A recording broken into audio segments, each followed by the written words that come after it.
Hello friends, तो welcome back to our YouTube channel Kalpana learning centre. जैसा कि हमारी कुमार बुक का एक्सरसाइज चल रही है, तो आज हम डिस्कस करने वाले हैं क्वेश्चन नंबर 24 एंड 25। तो अभी हम चलते हैं क्वेश्चन नंबर 24 पे। मोर नॉलेज के लिए और नोट्स के लिए और इंटरेस्टिंग क्वेश्चन के लिए आप हमारे चैनल को विजिट कर सकते हैं, जिसकी लिंक आपको डिस्क्रिप्शन में दे दी जाएगी। तो चलते हैं क्वेश्चन नंबर 24 पे, जो कि इस प्रकार आपकी स्क्रीन पर है। आइए पढ़ते हैं। दो बिंदु आवे जिनके मान क्रमशः 1 माइक्रोकुलाम तथा दूसरा -0.25 माइक्रोकुलाम है। वायु में एक दूसरे से 0.40 मीटर की दूरी पर रखें। ठीक है, दो आवेश हैं जो कि एक दूसरे से कितनी दूरी पर रखें? 0.40 मीटर की दूरी पर रखें। बताइए कि इन दोनों आवेश को मिलाने वाली रेखा के किस बिंदु पर एक तीसरा आवेश रखा जाए जिस पर कोई बल ना लगे। देखो, कंडीशन वही वाला क्वेश्चन है, 22 की तरह है कि आपके पास दो चार्ज दे दिए गए हैं। ठीक है, कितने चार्ज दे दिए गए हैं? दो चार्ज दे दिए गए हैं, जिस पर एक पे तो है 1 माइक्रोकुलाम चार्ज, दूसरे पर है माइनस के 0.25 माइक्रोकुलाम। अब देखो, ये प्लस का, ये माइनस का, अगर मैं बीच में रखता हूँ, सोच के देखो, अगर मैं इस रेखा के बीच में रखता हूँ कोई पॉइंट ओ पर, तो क्या होगा? फोर्स प्लस के कारण रिपल्स करेगा, माइनस के यहाँ अट्रैक्ट करेगा, मतलब फोर्स एक ही दिशा में होगा। जब एक ही दिशा में होगा तो F1 प्लस F2 कंडीशन बनेगी, जिससे क्या होगा? F1 प्लस F2 तो कुछ ज़्यादा ही प्राप्त होगा ना, तो जीरो तो होने नहीं वाला। परिणामी बल तो हमें जीरो चाहिए, तो इसके मध्य में नहीं आ सकता। क्या नहीं आ सकता? इसके मध्य में नहीं आ सकता। चार्ज कहाँ पर आएगा? इससे अलग ही आएगा, या तो इधर आएगा या इधर आएगा। अब वो आप कहीं भी रख लो। तो मैंने देखो इधर रखा है, जैसे तो इधर से रखा ओ पॉइंट पर एक चार्ज। तो देखो, हमें डिस्टेंस तो पता नहीं है, इतनी डिस्टेंस हमने मानी क्या? x। अब इतनी हमें दे रखी है, इतनी हमें कितनी दे रखी है? इतनी हमें दे रखी है 0.40 मीटर या 0.4 मीटर करना पॉइंट के बाद, तो आपको पता है जीरो हट जाती है। तो यहाँ से लेकर इस चार्ज के लिए टोटल डिस्टेंस यहाँ तक की कहाँ कितनी हो जाएगी? 0.4 प्लस x मीटर। कोई दिक्कत नहीं। अब देखो, इस पर फोर्स क्या लगेगा? प्लस, मतलब प्लस वाले माइक के लिए रिपल्सिव फोर्स F1 ये लगेगा, और इसके लिए F2 ये लगेगा।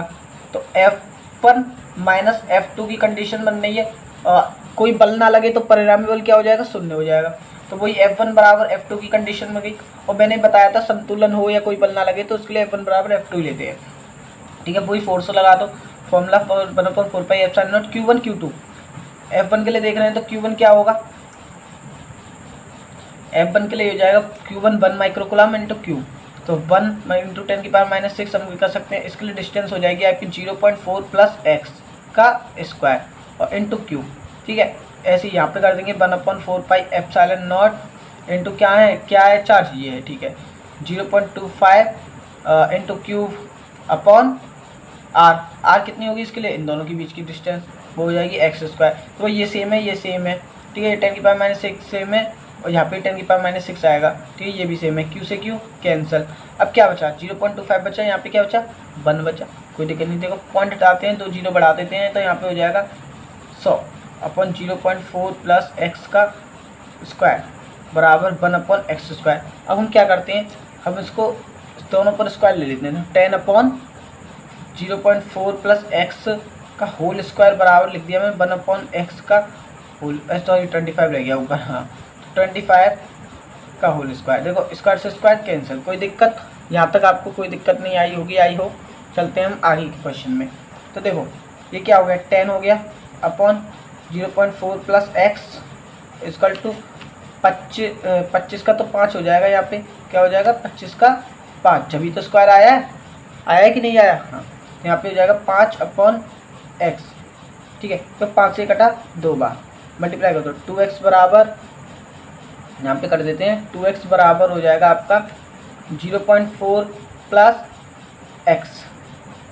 क्या आ जाएगा? 0.4 प्लस x। अब इस x को ले जाओगे तो x बराबर आपके डिस्टेंस आई 0.4, जो कि आपका आंसर है 0.40। बात एक ही है। ठीक है, चलते हैं नेक्स्ट क्वेश्चन पर।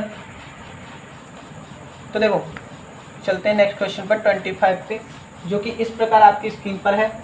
5 × 10⁻⁴ कूलाम आवेश पर 2.25 न्यूटन का बल कार्य करता है। उस बिंदु पर वैद्युत क्षेत्र की तीव्रता ज्ञात की। कितना सिंपल क्वेश्चन है ये, तो सीधा वैद्युत क्षेत्र का फॉर्मूला वाला क्वेश्चन दे दिया। हमने एक फॉर्मूला पढ़ा था, एक डेरिवेशन से सॉल्व किया था। E बराबर होता है F/Q0, किसी बिंदु आवेश के कारण लगने वाला वैद्युत क्षेत्र। ठीक है, या वैद्युत बल, चालक बल। तो देखो, हमें क्या दे रखा है? कूलाम, मतलब कि चार्ज दे रखा है Q0, जो कि आपका 5 × 10⁻⁴ कूलाम। सीधा सीधा लग रहा है, इसमें तो कोई दिक्कत नहीं है। आवेश है, और फोर्स कितना दे रखा है? 2.25 न्यूटन। ठीक है, तो हमें विद्युत फील्ड निकालना है, मतलब कि electricity intensity of electricity electric field निकालनी है। ई बराबर होता है एफ अपॉन क्यू नॉट, जो मैंने लिखा था। एफ बराबर हमें क्या दे रखा है, एफ बराबर हमें दे रखा है 2.25 अपॉन क्यू नॉट दे रखा है 5 × 10⁻⁴।